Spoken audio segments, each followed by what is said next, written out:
आज से बिलियन साल पहले जब ये यूनिवर्स एग्जिस्ट नहीं करता था, उस वक्त सिर्फ आलमे अरवाह मौजूद था। अल्लाह ने आलमे अरवाह में सारी रूहों से पूछा कि क्या मैं तुम्हारा रब नहीं हूँ? इस पर सबने कहा बेशक तू हमारा रब है। अल्लाह ने इन सब से वादा लिया और फिर अल्लाह ने कहा कुन, जिसके बाद एक नए दौर का आगाज हुआ जिसे आज हम बिग बैंग कहते हैं। इसका मतलब है कि ये पूरा यूनिवर्स बिलियन साल पहले एक सिंगल पॉइंट से शुरू हुआ, जिसके बारे में अल्लाह ने कुरान में फरमाया है, क्या काफिरों ने नहीं देखा कि आसमान और जमीन एक दूसरे से जुड़े हुए थे और हर जानदार चीज को पानी से बनाया, फिर क्या वो ईमान नहीं लाएंगे? बिग बैंग के बाद इस यूनिवर्स में डिफरेंट प्लैनेट्स और स्टार्स क्रिएट होने लगे। इसी वास्ट यूनिवर्स में अल्लाह ने एक प्लैनेट बनाया, द प्लैनेट अर्थ, जहां आज हम रहते हैं। हजरत आदम अलैहिस्सलाम के इस दुनिया में आने से पहले भी अर्थ पर लाइफ एग्जिस्ट करती थी। जैसा कि कुरान में आया है कि हजरत आदम अलैहिस्सलाम से पहले इस दुनिया में जिन रहते थे। इसके अलावा भी उस वक्त अर्थ पर कई अजीब तरह के जानवर रहते थे, जैसा कि डायनासोर्स, जो कई हजारों साल तक इस दुनिया पर रहे, लेकिन फिर वो इस दुनिया से एक्सटिंक्ट हो गए, जिसका एग्जैक्ट रीजन आज तक किसी भी साइंटिस्ट को नहीं पता। इस पर कई थ्योरीज हैं, जैसा कि कई साइंटिस्ट्स का कहना है कि एक बड़ा एस्टेरॉयड अर्थ को हिट किया था, जहां आज मेक्सिको सिटी है, जिसकी वजह से सारे डायनासोर्स खत्म हो गए। जबकि कुछ का कहना है कि वो फूड चेन डिसरप्शन या फिर क्लाइमेट चेंज की वजह से एक्सटिंक्ट हुए थे। लेकिन ये कंफर्म है कि इस दुनिया में डायनासोर्स एग्जिस्ट करते थे, क्योंकि हमारे पास इनकी एग्जिस्टेंस के कई एविडेंस मौजूद हैं। सिर्फ डायनासोर्स ही नहीं, बल्कि इनके अलावा भी कई और स्पीसीज अर्थ पर रहती थी, जिनमें से कई स्पीसीज तो आज भी एग्जिस्ट करती हैं, और कई स्पीसीज का जिक्र इस्लामी बुक्स में भी किया गया है, जैसा कि एक बहुत ही फेमस इस्लामी बुक अल बिदाया वन नहाया। इस बुक में कुछ स्पीसीज का जिक्र है जो कि हजरत आदम अलैहिस्सलाम से पहले की इस दुनिया में मौजूद थी।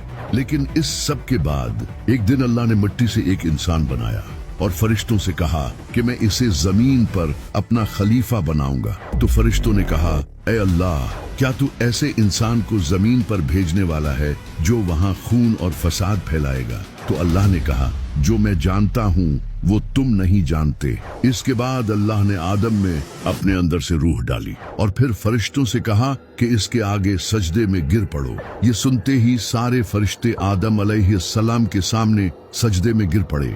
लेकिन इन फरिश्तों में एक जिन भी मौजूद था जिसने सजदा करने से इनकार कर दिया, जिसका नाम था शैतान। अल्लाह ने पूछा, ऐ शैतान, तूने ऐसा क्यों किया? तो शैतान ने कहा कि ये मिट्टी से बना है और मैं आग से, मैं इससे बेहतर हूँ, इसलिए मैं इसे सजदा नहीं करूंगा। अल्लाह को इसकी इस बात पर गुस्सा आया और फरमाया, ऐ शैतान, यहाँ से निकल जा, अब क़यामत तक तुझ पर लानत होती रहेगी। तो शैतान ने कहा, ऐ अल्लाह, तू मुझे क़यामत तक मोहलत दे, मैं तेरे बंदों को तेरे रास्ते से रोकूंगा। तो अल्लाह ने कहा, ऐ शैतान, जा, तुझे मोहलत दी, लेकिन एक बात याद रख, जो मेरे मुखलिस बंदे होंगे उन पर तेरा जोर नहीं चलेगा। इसके बाद शैतान को क़यामत तक की मोहलत दे दी गई।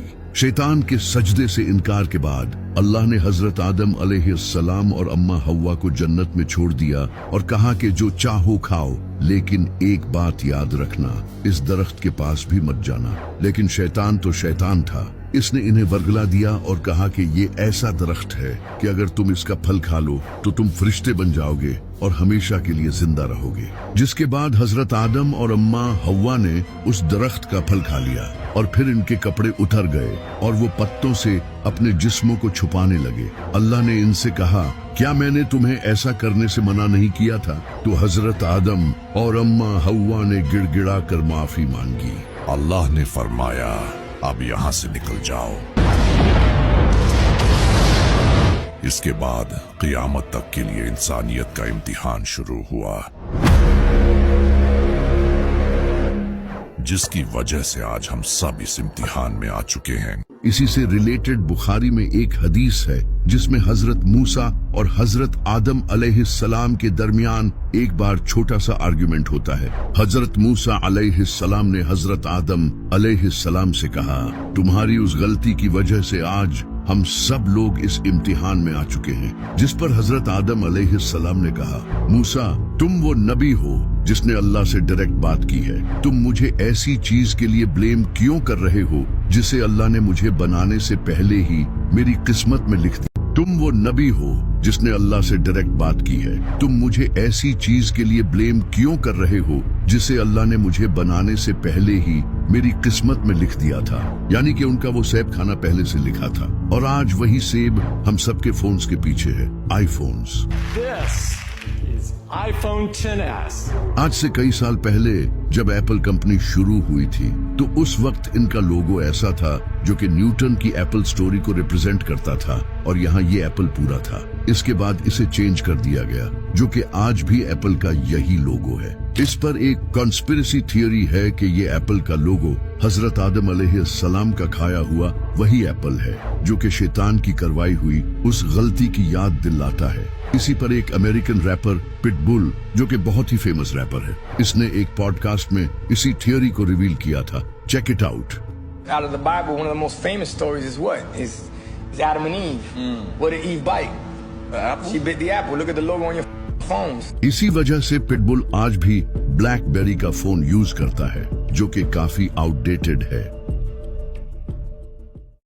कुरान में अल्लाह का फरमान है कि मैंने आदम को मिट्टी से बनाया है। अगर आप ह्यूमन बॉडी को एग्जामिन करोगे तो इसकी बहुत सी प्रॉपर्टीज मिट्टी में भी पाई जाती हैं, जैसा कि मिट्टी में सिलिका, एल्यूमिनियम और आयरन जैसे कई एलिमेंट्स पाए जाते हैं जो कि ह्यूमन बॉडी में भी पाए जाते हैं। इसके अलावा oxygen, carbon, hydrogen, nitrogen, calcium, phosphorus, potassium और सोडियम जैसे भी कई एलिमेंट्स दोनों में पाए जाते हैं। जिस तरह मिट्टी में पानी पाया जाता है, इसी तरह हमारी बॉडी में भी 60 to 70% पानी होता है। जिस तरह मिट्टी अर्थ के नेचुरल प्रोसेसेस से डिराइव हुई है, इसी तरह हमारी बॉडी के कंपोनेंट्स भी अर्थ से जुड़े हैं, जैसा कि प्लांट्स और एनिमल्स जिनसे हम दूध, सब्जियां, फल और गोश्त लेते हैं। जिस तरह मिट्टी में कॉम्प्लेक्स मॉलिक्यूलर स्ट्रक्चर्स मिलकर काम करते हैं, इसी तरह ह्यूमन बॉडी में भी टिश्यूज, सेल्स और ऑर्गन्स मिलकर काम करते हैं। अल्लाह ने इंसान को मिट्टी से इस वजह से पैदा किया है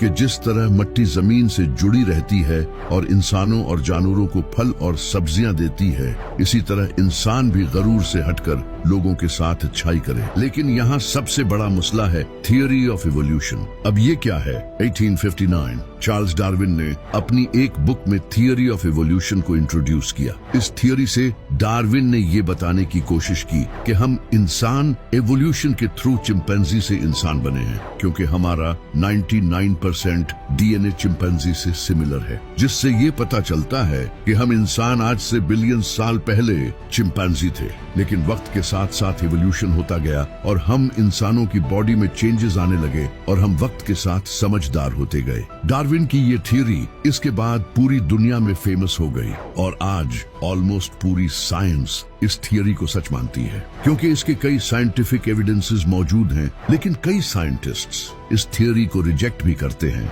लेकिन इस्लाम में आज दुनिया के ऑलमोस्ट सारे मुसलमान यही मानते हैं कि हजरत आदम और अम्मा हव्वा अलैहिस्सलाम इस दुनिया में इंसानी शक्ल में आए थे। लेकिन वही दूसरी तरफ इस दौर के famous poet Allama Iqbal theory of evolution को सच मानते थे। उनका ये कहना था कि आदम अलैहिस्सलाम का इस दुनिया में आना हकीकत में एवोल्यूशन ही है, यानी कि हजरत आदम अलैहिस्सलाम का जन्नत से इस दुनिया में आने से मुराद अपनी हैवानी शक्ल से इंसानी शक्ल में आना है। और इनकी ये बात काफी हद तक ठीक भी लगती है, क्योंकि कुरान में भी कुछ ऐसी आयात मिलती हैं जिनमें एवोल्यूशन की तरफ हमें हिंट मिलता है। जैसा कि कुरान में अल्लाह ने फरमाया है कि हमने इंसान को स्टेजेस में बनाया है, जो कि एवोल्यूशन भी हो सकता है, जिस तरह इंसान भी स्टेजेस में ही बंदर से इंसान बना है। इसके अलावा अल्लाह ने कुरान में फरमाया है कि हमने कई जानदार पानी से पैदा किए हैं, ये भी एवोल्यूशन हो सकता है। इसके अलावा नबी सल्लल्लाहु अलैहि वसल्लम की भी हदीस है। आपने फरमाया अल्लाह ने हजरत आदम अलैहिस्सलाम को 60 हाथ लंबा बनाया था, लेकिन बाद में इंसानों की हाइट टाइम टू टाइम कम होती गई, जो कि ऑफ कोर्स इवोल्यूशन के थ्रू ही हुआ था। लेकिन दूसरी तरफ कई स्कॉलर्स इस एवोल्यूशन थियरी को नहीं मानते। सिर्फ स्कॉलर्स ही नहीं, बल्कि कई साइंटिस्ट खुद इस इवोल्यूशन थियोरी को नहीं मानते, क्योंकि ये इवोल्यूशन थियोरी अभी तक जस्ट एक थियोरी है, यानी कि ऐसा होने के चांसेस हैं, लेकिन ये कंफर्म नहीं है, क्योंकि इस इवोल्यूशन थियोरी में कई फ्लॉज हैं, जैसा कि lack of transitional fossils, lack of observable macro evolution, irreducible complexity और जेनेटिक एंट्रोपी। इन सब के अलावा भी इस थियोरी में और बहुत से फ्लॉज हैं। इस वजह से बहुत से साइंटिस्ट्स इस थियोरी में बिलीव नहीं करते। अब सच क्या है, ये तो साइंटिस्ट नहीं जानते, ये सिर्फ अल्लाह जानता है।